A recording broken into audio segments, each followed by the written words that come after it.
Kami mempersembahkan renungan Santapan Rohani, terjemahan dari renungan Our Daily Bread.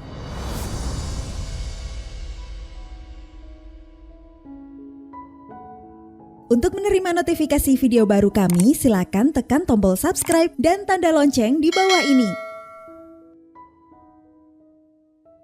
Sahabat ODB, pembacaan Alkitab hari ini terambil dari Kejadian pasal yang ke-23, ayat yang pertama sampai dengan ayat yang keempat, lalu dilanjutkan dengan ayat yang ke-17 sampai dengan ayat yang ke-20. Kejadian pasal yang ke-23, ayat yang pertama sampai dengan ayat yang keempat, lalu dilanjutkan dengan ayat yang ke-17 sampai dengan ayat yang ke-20. Sarah mati dan dikuburkan. Sarah hidup 127 tahun lamanya. Itulah umur Sarah.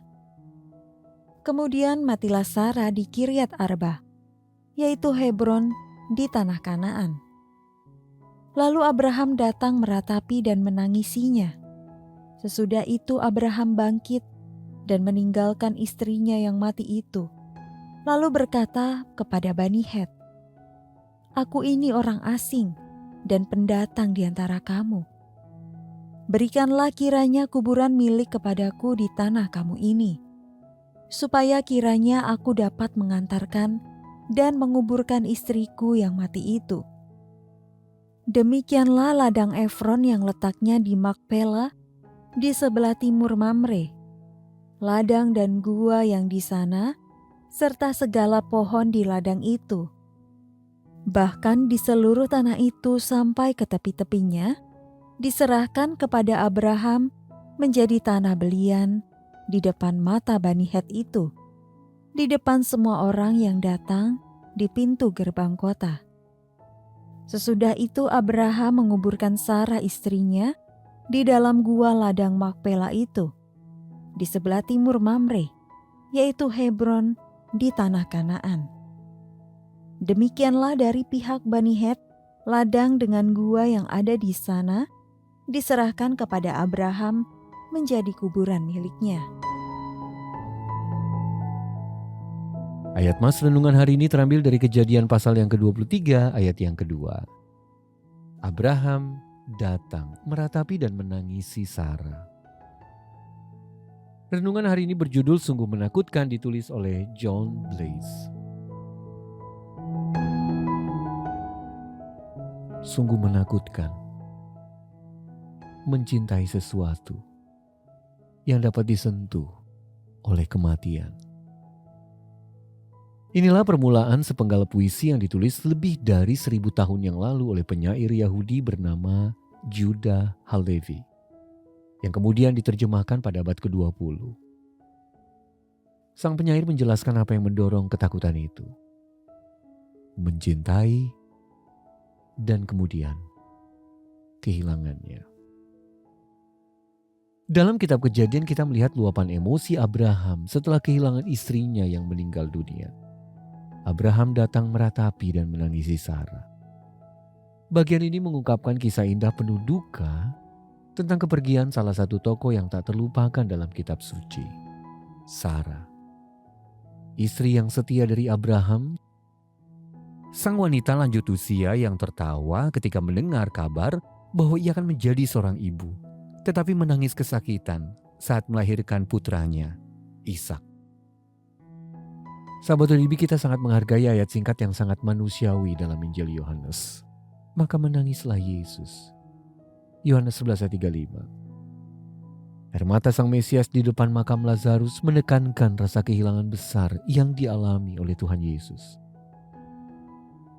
Mencintai memang menakutkan.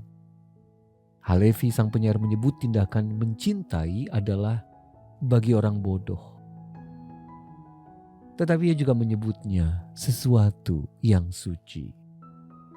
Dan itu sungguh benar, terutama bagi mereka yang imannya tersembunyi bersama dengan Kristus di dalam Allah. Kolose pasal yang ketiga ayat yang ketiga. Sahabat ODB, kita mencintai dan kehilangan segala sesuatu, dari pasangan hidup, anak-anak, orang tua, teman, hingga hewan peliharaan. Dan mengalami semua itu sangat manusiawi apabila kita menangis dengan sukacita yang pedih. Namun bagi orang percaya, tangisan kita hanya berlangsung sementara.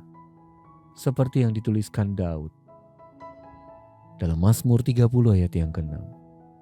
Sepanjang malam ada tangisan, menjelang pagi terdengar sorak-sorai.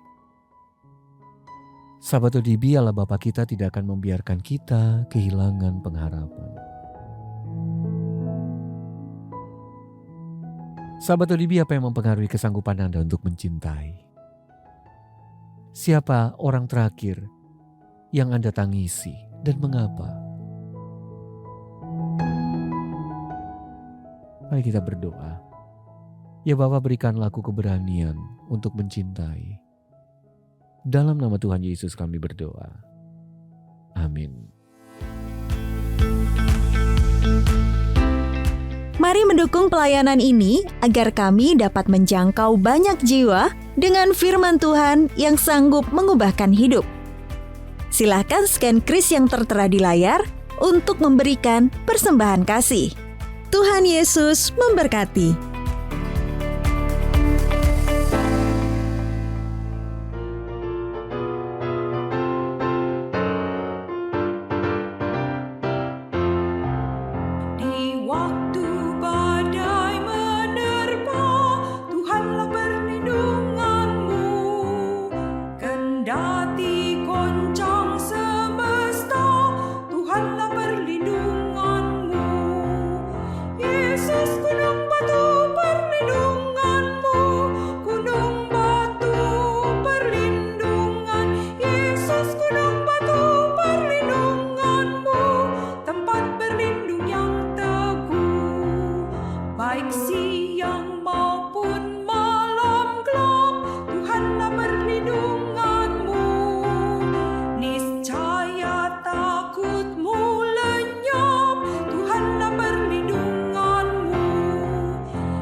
baik siang maupun